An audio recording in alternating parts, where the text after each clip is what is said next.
So the leader of the Democratic Alliance, Mmusi Maimane, addressing the crowds in Cape Town and once again reaffirming their commitment to ensure that crime is fought within the region.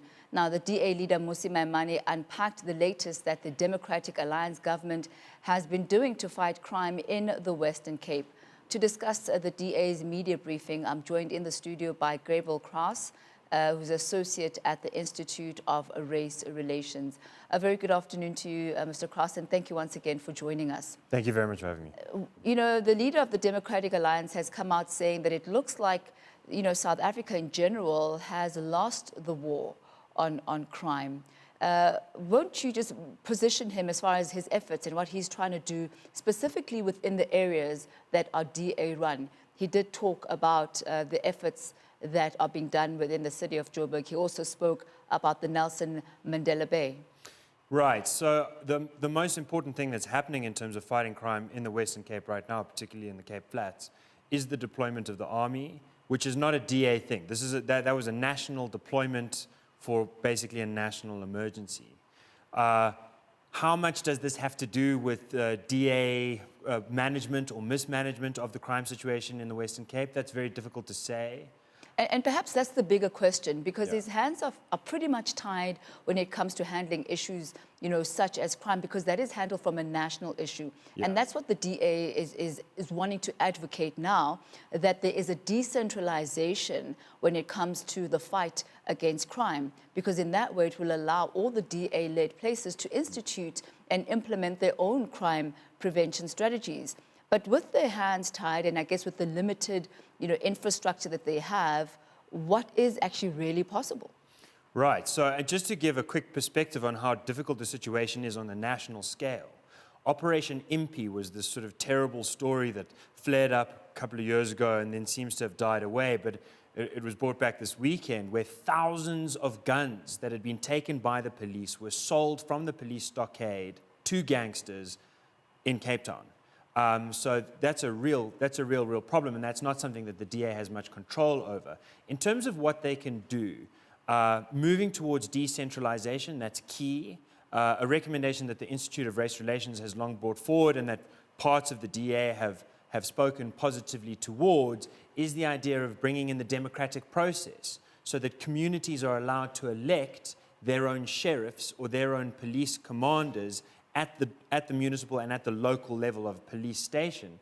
Because then if you find that you have an area where the police aren't willing to go because they're too afraid or because they've been captured by crooks and they're taking bribes in order to turn a blind eye, the community can rally together and say, regardless of party, this is a different kind of election. We'd like to elect someone who's brave, who's courageous, who we take to be honest, and who seems to have a credible plan for how to overcome the problem.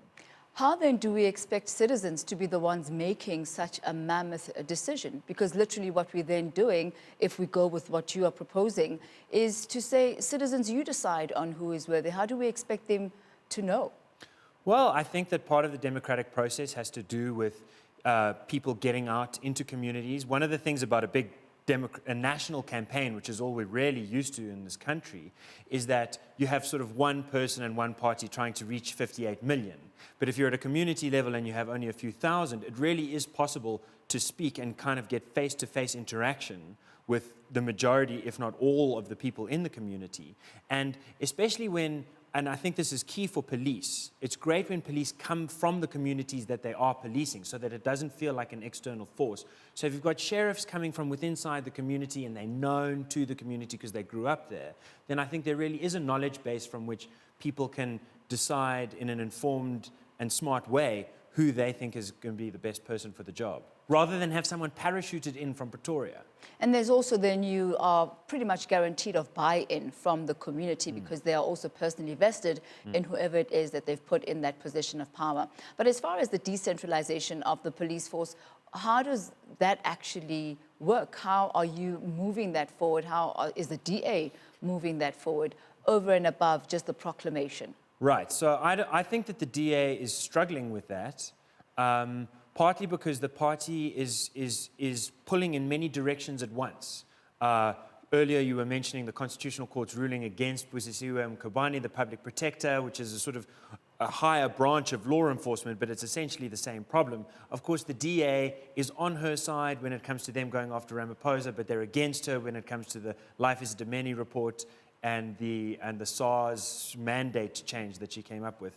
So partly that's like the DA is just struggling with a country that's at the moment very at war with itself on many different levels, and it's struggling to find a meaningful position there because it sort of is on one side for one thing and on another side for another thing. But also part of the problem is that the legislation that needs to be enacted, and provisions have been made for this in the Constitution, for decentralizing power. This was sort of part of the grand idea back in '96, is that you start out with quite a unified, strong, centralized government to hold this country together that was on the brink of civil war, but that as time goes by, rooms and allowances have been made for that decentralization. But to effect that, you need a majority, or at least a kind of a working minority that you can lever in Parliament, whereas the DA is flatlined in terms of absolute numbers. Its votes have actually retreated since the election before 2019.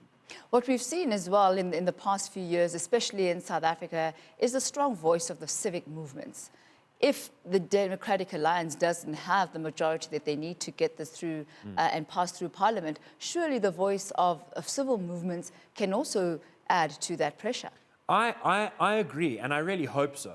I think South Africa's got this terrible, terrible problem where when someone dies, and there have been 500,000 deaths basically since the constitution of this republic became truly democratic. When someone dies or some group of people dies and there's a protest about it and attention is drawn to it, you often find this situation where you have some people saying, no, you shouldn't attend to those deaths at all because they're not the right kinds of people to worry about. You should worry about other people. And then you have other people saying, no, these are the only people we should worry about, whether it's farmers or whether it's township dwellers or whether it's the rich elite or whether it's the rural poor. We seem to be lacking the civil society maturity to say all lives matter. When those lives are taken, when those lives are in danger, we all are affected by that, and we all need to come together to ensure the rule of law and law and order is maintained, rather than, I think, as Maimane said, gangsters kind of winning. But let's look at the case now in the Western Cape. There has been a report in a slight decline in the number of deaths since the army has come in, but that is not a sustainable situation. They're there for a period of 3 months. What then? Yeah, no, it's not sustainable at all. I think that broadly speaking, you need two angles of approach. The one is something like the broken window policy famously that was tried out in New York. A lot of the townships around Cape Town are very poorly managed. There's potholes everywhere, bylaws are violated, there's silly things like sort of public urination. In a way, this doesn't do direct harm, but it creates an environment in which lawlessness seems to be tolerable. So you need to have those small bylaws being enforced. And on the other hand, you need opportunities to be created. And this is directly connected in the long term to education, and in the short term to making it safe enough for businesses to go there and making it safe enough for people to move from there to places where work already exists, but also to a kind of broader outlook on the economy, which is shrinking. And we had 2 quarters of recession last year. Without changing that, you're not going to change the fact that more than half of South African youth are unemployed or have turned away from looking for work. And without addressing the unemployment question, South Africa is always going to sit with a lot of angry young men. And that really takes it to another sphere, that the issue of crime prevention doesn't lie solely at the hands of the police, of the SAPs, no, but really in other industries such as business, where employment can be created, where you're actually targeting the root cause of what would bring up the crime in the first place. But I'm thinking now of community policing and the effect that has had, because when we find in communities where communities are intrinsically involved in fighting crime, whether it's within the street or within a particular neighborhood, that actually seems to bear good results. Yeah, no, it's absolutely key that when things work, it's because the community wants it to work and they collaborate with the police. When things don't work, often it's the case that there's a lot of fear involved. If the police come to you and you saw a murder or you saw a rape or you saw a robbery, and you know that if you tell the police what happened, then the people that you saw are not going to be arrested, but they are going to hear that you were telling on them, that you ratted out on them, and then you stand a chance of being punished for that, then that kind of fear is going to keep people quiet. So that's one problem, is you need some policing, some effective policing to guarantee witnesses that they're going to be protected. And then on the other hand, you need trust. And to come back to the idea of police coming from within the communities and being elected from within the communities, it's key for the communities that are being served by the police to trust the police that are serving them. And that kind of trust, unfortunately, is something that often takes time. But I do think that a viable way to tap into trust that already exists is by bringing people from communities up to police level rather than parachuting them from outside. One of the key things that Musi Maimane mentioned now is the understaffing, under-resourcing, under-training of already existent police officers. Your thoughts on that? Yeah, I think that it is. I think it is the case that particularly in the Cape Flats, that there's huge under-policing. But I'm not sure how much of that has to do with understaffing and how much of it has to do with police being too afraid to go in there or feeling like it's not in their interests to go in there. It's worth noting that the estimates of South Africa's private police force ranged up to about 800,000 private security in this country. And so one of the other problems that we sit with is that the police are so poorly trusted that people would rather invest in a private security company where they get to decide who do they want, they get to choose with their pocketbooks who they want, and that tends to work fairly well in gated communities, in nice leafy suburbs, where the ADT and the Chubb and those guys drive around and police the place. But for people who can't afford it, they're left with nothing but with very, very little to protect them. So I think that the trust in the police needs to be established first. Before you can think about swelling the numbers. Because if we were to double the amount of police tomorrow, sort of by flaking them off from the private security force, it's not altogether clear that that wouldn't just make the problem worse. Because if you've got more corrupt police rather than more good police, then it further undermines the trust. People don't want to report, people want to stay away, and lawlessness increases. Is that not perhaps what the key problem is? Because you can have a number of police, but if they're not efficient, sufficiently trained, or of good moral standing, then you've got a lot of nothing, which is perhaps even more detrimental to the entire policing system. So how do we go about ensuring that the caliber of policemen and women that we have, we've got more good than not? Yeah, I've got to keep coming back to the same point. There are two ways that you can do that. The one is a top-down approach, where you get another special sort of commission of inquiry to look into the police and let's find who did what and who's good and who's bad and let's try and fire them. Just remember when Marikana happened and the police clearly acted in violation of their duty to the citizens of this country, there was a commission about it and there was a slightly negative finding, but no one went to jail. So, and that's in the most heightened instance in this country's recent history. Even then, the Commission of Inquiry couldn't do a good enough job of cleaning out the police force in one instance. Now, if you're looking across 58 million South Africans that are being policed all of the time, can a top-down approach work? I don't think so.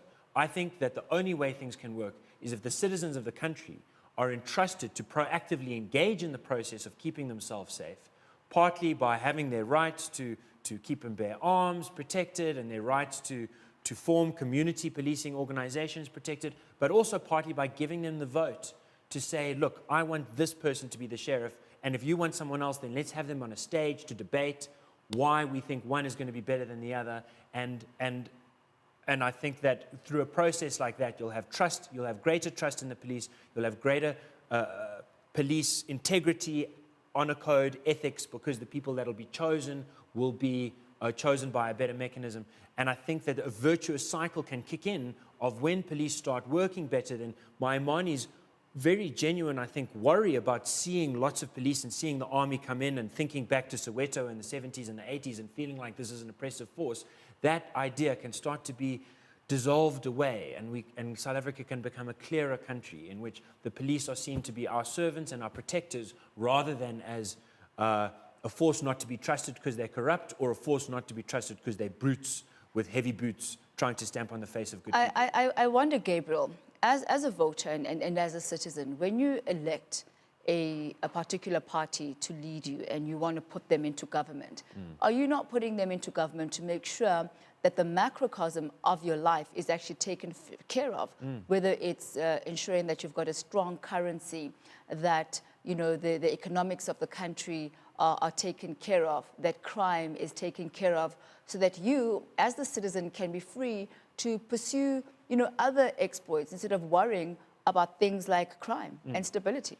Right. Abstractly, I think that there are a lot of different ideas about how a country can be properly run. And this idea that you have a party that represents your interests across the board. And so you just choose between the parties, and if the right party comes to power, they'll take care of everything. I think that's a viable idea. I think it's an interesting idea to debate, like in philosophy halls and political theory seminars. But in South Africa, we've got a particular situation and we've got a particular crisis. The ANC is at war with itself and has been at war with itself basically since Thabo Mbeki and Jacob Zuma battled it out in Polokwane more than a decade ago. And then there was a rehearsal of that in Nasrec 2 years ago. And it continues through to this day. And there are more than just two factions there. So the ANC itself, the ruling party, I don't think a lot of South Africans think anymore that it is one party. It feels like two parties. And that already starts to undermine the sort of ideal picture of a party that represents all your interests. The other thing is that it's a fresh, young country. The civil service, the police force, the people that serve this country that aren't directly elected, but rather are appointed sort of downstream of the executive that got elected, there's a lot of new faces, there's a lot of historical challenges there. And I think that this system of burdening everything on the top-down approach makes the challenges harder to meet. It makes us heavier, less light-footed, less capable of seeing, okay, this worked here, this is not working there, let's try something else. Well, thank you very much for your insights and for coming through this afternoon. Indeed, the fight against crime continues, and finding the solutions that will work for our country and work for specific communities also continues. Thank you, Gabriel, for your time. Thank you. That's Gabriel Crouse, the Associate at the Institute of Race Relations.